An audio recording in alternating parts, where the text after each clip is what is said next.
What's up mga idol? So, unang-una, gusto ko kayong batiin ng Happy New Year.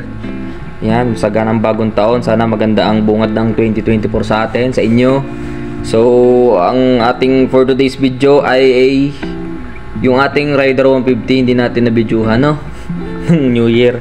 So, babawi ako. So, ipapakita ko sa inyo, ipaparinig ko sa inyo yung rapid backfire. So, 1 minutong sunugan, 1 minutong bitawan yon. So, ito na mga guys. So, enjoy watching. Thanks for your support. It's you!